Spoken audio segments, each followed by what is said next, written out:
ചേച്ചി എന്തോ ഞാൻ അങ്ങോട്ട് വരാം. ഇപ്പം മോളെ അടുത്ത വരുന്ന ഒരു മൂവി കൂട്ടി അല്ലെങ്കിൽ ഷോർട്ട് മൂവി കൂട്ടി ഇവിടെ കംപ്ലീറ്റ്ലി പ്ലാൻ ചെയ്യുന്ന ഒരു മൂവി. അപ്പൊ അതിൽ ചേച്ചിക്ക് ഒരു വളരെ സീരിയസ് ആയിട്ടുള്ള ഒരു റോള് ചെയ്യാനാണോ താല്പര്യം? എന്തായിരിക്കും ചേച്ചിയുടെ മനസ്സിൽ? അവൾ എന്താണ് എഴുതിക്കൊണ്ട് എന്നെ കണ്ട് എഴുതിക്കൊണ്ട് വരുന്നത് അത് ഞാൻ ചെയ്യും, അത്രേ ഉള്ളൂ. അല്ലാതെ ഒന്നും അങ്ങനെയൊന്നും ഞാൻ പ്രത്യേകം ഒന്നും കണ്ടിട്ടില്ല. അവൾ എന്താണ് ചെയ്തുകൊണ്ട് എന്ത് വേഷമാണ് എനിക്ക് കൊണ്ടുവരുന്നത് അത് ചെയ്യുക. അല്ലാതെ സീരിയസ് ചെയ്യണമെന്നൊക്കെ ആഗ്രഹമുണ്ട് ചില കഥാപാത്രങ്ങൾ. അതിപ്പോൾ ചിലപ്പോൾ പറയാൻ പറ്റുന്ന ഇവൾ വഴിയായിരിക്കും ചിലപ്പോൾ ചെയ്യാൻ പോകുന്നത്, ചിലപ്പോൾ അല്ലെങ്കിൽ വേറെ ആരെങ്കിലും വഴിയായിരിക്കും ചെയ്യാൻ പോകുന്നത്. അപ്പോൾ അത് അല്ല, മമ്മി അങ്ങനെയൊന്നും പറയാറില്ല കേട്ടോ. ഒരിക്കലും അങ്ങനെ ഫോഴ്സ് ചെയ്യുന്ന ആളല്ല മമ്മി. ഇല്ല ഇല്ല. ഇവിടെ ചെയ്യാൻ പ്ലാനിങ് ഉണ്ടോ എനിക്ക് സമീപകാലത്ത്? ഡിസ്കഷനിൽ ഇങ്ങനെ നിപ്പുണ്ട്. നമുക്കൊരു പ്രോജക്റ്റ് ഓൺ ആകുമ്പോഴല്ലേ ഓണായെന്ന് പറയുന്നത് ഫീച്ചർ ആയിട്ട് തന്നെ. അവിടെയും ഒരു ഡിസ്കഷനിലുണ്ട് ഒരു ഫീച്ചർ. ഞാനൊരു ഡിറ്റക്റ്റീവ് ത്രില്ലറായിട്ട് ഒരു സ്റ്റോറി എഴുതിയിട്ടുണ്ട്. ഈ പറഞ്ഞ പോലെ നമുക്കൊരു പ്രോജക്റ്റ് ഓൺ ആകുമ്പോഴാണ് ശരിക്കും അതിന്റെ കറക്റ്റ് അനൗൺസ്മെന്റ് ടൈം. അപ്പം നമുക്കറിയില്ല എപ്പോഴാണ് സംഭവിക്കട്ടെ. ഈ പോസ്റ്റ് പ്രൊഡക്ഷൻ ഇന്ത്യയിൽ ചെയ്യാനുള്ള ഡിസിഷൻ ഇത്ര അവിടെ ചെയ്തിട്ട് നമുക്ക് ബാക്കിയുള്ളത് ഇവിടെ മതി എന്നുള്ള റീസൺ? രണ്ട് റീസണാണ്. ഒന്ന്, എനിക്ക് ഞാൻ പറഞ്ഞില്ല, ഇതൊരു എൻ്റെ ഒരു ഭയങ്കര ഒരു സ്വപ്നം, ഒരു ഇൻഡോ ഓസ്ട്രേലിയൻ കൊളാബറേഷൻ ഉണ്ട്. ഞാൻ കേരളത്തിൽ നിന്നുള്ള ഒരാൾ ഓസ്ട്രേലിയയിൽ പോയി ഒരു ഫിലിം ചെയ്യുന്നു. അപ്പോൾ എനിക്ക് ഓപ്പർച്യൂണിറ്റി ഉണ്ട് ഇവിടെ. നല്ല ക്രൂവിനെ കിട്ടാൻ, മമ്മി ഇൻഡസ്ട്രിയിലുണ്ട്, കോൺടാക്ട്സ് ഉണ്ട്. അപ്പോൾ നല്ല നല്ല ആൾക്കാരെ കിട്ടാനുള്ള ഒരു ഇതുണ്ട്. പിന്നെ എനിക്ക് ഇവിടുത്തെ talent, I am always in awe. എല്ലാവരുടെയും ടാലൻറ്റും ഫിലിംസൊക്കെ കാണുമ്പോഴത്തേക്കും നമ്മൾ അത്രയും ടാലൻ്റാണ് നമ്മുടെ നാട്ടിൽ. അത് പിന്നെ ബഡ്ജറ്റ് വൈസ് ടു എനിക്കിതാണ് കുറച്ചും കൂടെ ബഡ്ജറ്റ്. ഷോർട്ട് ഫിലിം അല്ലേ, നമുക്ക് വളരെ മോണിറ്ററി ബെനിഫിറ്റ് ഒട്ടും ഇല്ലാത്ത ഒരു ഫോമാറ്റാണ് ഷോർട്ട് ഫിലിം. അപ്പോൾ ആ ഒരു റീസൺ കൊണ്ടാണ് ഇവിടെ വന്ന് ചെയ്തത്. ഇങ്ങനെ ഒരു ആദ്യം പഠിക്കാൻ പോവാം, ഓക്കെ, ഹസ്ബൻഡിന്റെ ഒരു സപ്പോർട്ട് ഭയങ്കരമായിരിക്കുമല്ലോ. ഇത് നമുക്ക് ചെയ്തു നോക്കാന്ന് പറഞ്ഞു കഴിഞ്ഞപ്പോൾ ആളുടെ ഭാഗത്ത് വന്ന ഒരു ഉപദേശമോ അല്ലെങ്കിൽ ഒരു വിമർശനം അല്ലെ എന്തായിരുന്നു പുള്ളിയുടെ ഒരു റിയാക്ഷൻ? എന്താണ് ശരിക്കും ഇങ്ങനെ സാധനം ചെയ്യാൻ പോകുന്നു? എന്റെ ഹസ്ബൻഡ് എന്ന് പറഞ്ഞാൽ എന്നേക്കാൾ കൂടുതൽ എന്നിൽ ബിലീവ് ചെയ്യുന്ന ഒരാളാണ്. ഇപ്പൊ ഞാൻ ചെയ്തപ്പോ ലേറ്റ് ആയി പോയെന്ന് പറയുന്ന ആളാ, വർഷങ്ങൾക്ക് മുന്നേ ചെയ്യണമായിരുന്നു പറയുന്ന ആളാ. പിന്നെ എനിക്ക് എൻ്റെ കുട്ടികളും പറയണമല്ലോ, എൻ്റെ മോൾ ഇതിനകത്ത് പ്രൊഡക്ഷൻ ഡിസൈനിങ്ങിൽ വർക്ക് ചെയ്തിട്ടുണ്ട്, അമാൻഡ. അപ്പോൾ എൻ്റെ 3 കുട്ടികളുണ്ട്. അവരുടെ 3 പേരുടെയും കോൺട്രിബ്യൂഷൻ ഈ ഫിലിമിൽ പല ഭാഗത്തും ഉണ്ട്. കുട്ടികളുടെ പെയിൻറ്റിങ്സ് കാണുന്നിടത്തും ഡ്രോയിങ്സ് കാണുന്നിടത്തും ഒക്കെ എൻ്റെ പിള്ളേർ ചെയ്തിരിക്കുന്നതാണ്. അതുപോലെ ഈ പ്രൊട്ടസ്റ്റേഴ്സ് ഹോൾഡ് ചെയ്തിരിക്കുന്ന പോസ്റ്റേഴ്സ് എൻ്റെ കുട്ടികൾ ചെയ്തതാണ്. അപ്പോൾ അത് ആക്ച്വലി എൻ്റെ മോൻ എഴുതിയതാ. അപ്പം അവർ കൊണ്ടുവരുന്ന, അപ്പം I'm not smart mum and a smart director too. കാരണം എനിക്ക് ആ ഒരു ഒതൻറ്റിസിറ്റിയിൽ കിട്ടൂല. അപ്പോൾ ആ വർക്ക് അതുപോലെ എല്ലാ കാര്യത്തിലും വെരി ഹെവിലി ഇൻവോൾവ് ആണ്. ഞങ്ങൾ ആ പോലീസ് സീൻ സെറ്റപ്പ് ചെയ്യുന്ന ആ ലൊക്കേഷനിലും അവിടുത്തെ ബാഡ്ജസും അവിടുത്തെ റിസപ്ഷൻ സൈനും എല്ലാം എൻ്റെ മോള് ചെയ്തതാണ്. അങ്ങനെ എല്ലാം ദേ വെരി ടെക് സാവി, ഭയങ്കര ടെക് സാവി ആൻഡ് ക്രിയേറ്റീവ് ആണ്. നമ്മളെക്കാളൊക്കെ ഒത്തിരി അഡ്വാൻസ്ഡ് ആണ് പിള്ളേർ. അതെ അതെ അതെ അതെ. അപ്പം അങ്ങനെ ഞാനിപ്പോൾ പറഞ്ഞു കഴിഞ്ഞാൽ അവർ ആ ഡിസൈൻ ചെയ്തിട്ട് ദെൻ നമ്മളടുത്ത് പറയുന്ന രീതിയിലോട്ട് അവർ വരും. സോ അവർ നമ്മുടെ കൂടെ ഉണ്ട്, ഒപ്പം ഉണ്ട്. എനിക്ക് തോന്നുന്നു എൻ്റെ ഹസ്ബൻഡ് ഏറ്റവും കൂടുതൽ എന്നെ ഷൂട്ടിൻ്റെ സമയത്ത് കണ്ടപ്പോഴത്തേക്കും he saw me in a different mood and in a different way. അപ്പോൾ ഒരിക്കലും എന്നെ അങ്ങനെ കണ്ടിട്ടില്ല. അപ്പോൾ എന്നോട് പറഞ്ഞു ഇതാണ് ചെയ്യേണ്ടത്, this is what is meant for you. Because അത്രയും ഞാനൊരു എക്സൈറ്റ്മെൻറ്റിലായിരുന്നു. അപ്പം he was so happy that, and when he see me like managing a crew and getting the scenes done, നമ്മൾ ചെറിയൊരു പ്രൊഡക്ഷനിൽ വർക്ക് ചെയ്യുമ്പം നമുക്ക് ആ ലിമിറ്റേഷൻസിൽ നമ്മൾ മാനേജ് ചെയ്യണമല്ലോ. സോ ഇറ്റ് വാസ് നമുക്ക് കുറേ ഫാക്ടേഴ്സ് ഉണ്ട് അതിനകത്ത്. അപ്പം അതെല്ലാം കണ്ടപ്പോൾ he was very proud actually. അപ്പോൾ തൊട്ട് ഇങ്ങനെ പിന്നെ നമുക്ക് എൻകറേജ്മെന്റ് കൂടുന്നതിന്റെ കുഴപ്പമുള്ളൂ.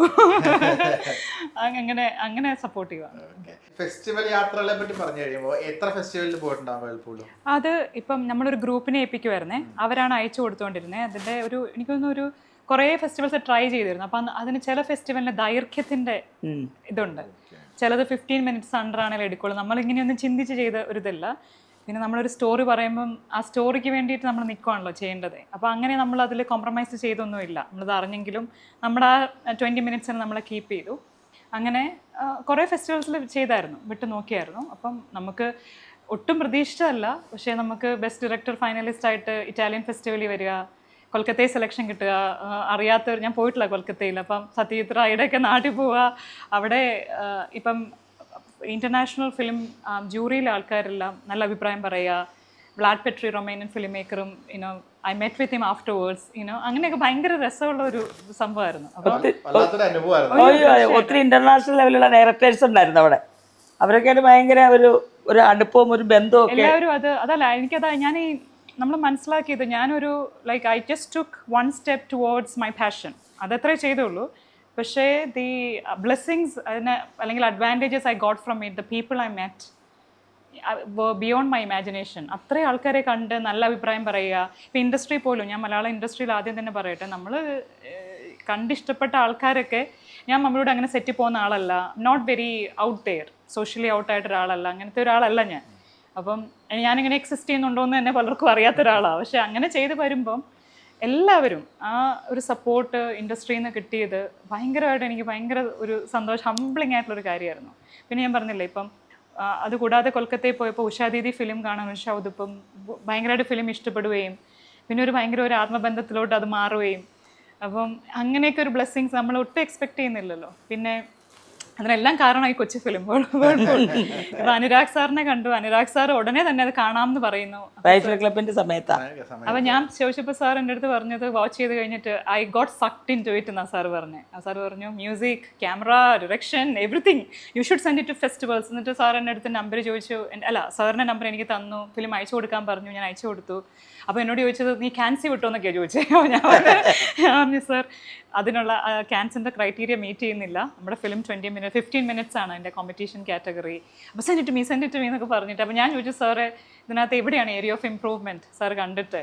Nothing at all. അപ്പോൾ അത്രയും വലിയ ആൾക്കാരൊക്കെ അത്രയും നമുക്കൊരു സപ്പോർട്ട് തരിക ആസ് എ ന്യൂ കമ്മർ ഒരു കുഞ്ഞു ഷോർട്ട് ഫിലിമിന്, അതാ പറഞ്ഞത് അതൊരു. So I highly encourage everybody to follow their passion.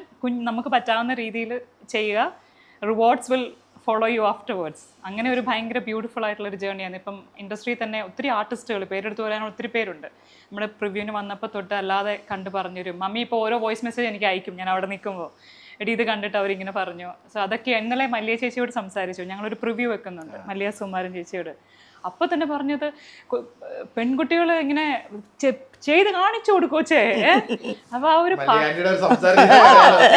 So powerful. ഞാൻ ജസ്റ്റ് ഫസ്റ്റ് ടൈമാണ് സംസാരിക്കുന്നത്, സംസാരിച്ചിട്ടേ ഇല്ല, ഇൻവിറ്റേഷൻ്റെ ഭാഗമായിട്ട് നമ്മൾ വിളിച്ചതാണ്. അപ്പോൾ തന്നെ നമുക്ക് കിട്ടുന്ന ഒരു എനർജി എന്ന് പറഞ്ഞാൽ അത് ഭയങ്കര സപ്പോർട്ടീവാണ്. സോ എനിക്ക് അതൊരു എന്നാ പറയുക, എല്ലാവരും they all wish the best for you, അങ്ങനെ ഒരു അനുഭവം എനിക്കുണ്ടായത്. സിനിമ കാണുന്നു, അവിടെ ഒരു പൊസിഷനിലിരിക്കുന്നു, ഒരു 3 കുട്ടികളുണ്ട്. ഈ ടൈം മാനേജ്മെന്റ് എങ്ങനെയാണ്? പിന്നെ എങ്ങനെ എഴുതാനൊക്കെ സമയം കിട്ടും? ആ ടൈം മാനേജ്മെന്റ് ഇതിപ്പം ചിലപ്പോൾ ചലഞ്ചിങ് ആണ്. ഞാനിപ്പോൾ ഒരു പ്രോജക്റ്റ് ലീഡായിട്ടാണ് വർക്ക് ചെയ്യുന്നത്. അപ്പോൾ ഒരു സമയത്ത് നമുക്കൊരു ഇൻറ്റൻസ് ഫേസ് വരുമ്പം ആ സമയത്ത് പറ്റാറില്ല, അതാണ് സത്യം.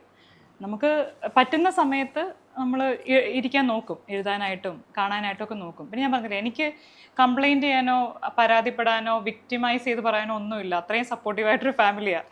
സോ ഞാൻ എന്ത് പറഞ്ഞാലും സപ്പോർട്ട് നിൽക്കുന്ന ഒരാളാണ്. അപ്പം എനിക്ക് നമുക്ക് ആ ഒരു എന്താ പറഞ്ഞ ഒരു മൂഡിലോട്ട് എത്തുമ്പം അത് അച്ചീവ് ചെയ്ത് കിട്ടുമ്പോഴത്തേക്കും പിന്നെ ഞാനങ്ങ് ക്ലോസ്ഡ് ഓഫ് ആകും. എഴുതുവോ നോട്ട്സ് ഉണ്ടാക്കുമോ അങ്ങനത്തെ പരിപാടിയൊക്കെ ചെയ്യുമ്പോൾ ഫാമിലി ദേ നോ, അങ്ങനെ ചെയ്യും. എനിക്ക് അങ്ങനെ വലിയ ബുദ്ധിമുട്ട് പറഞ്ഞ് കംപ്ലൈൻറ്റ് ചെയ്യാനില്ല സുമേഷ്.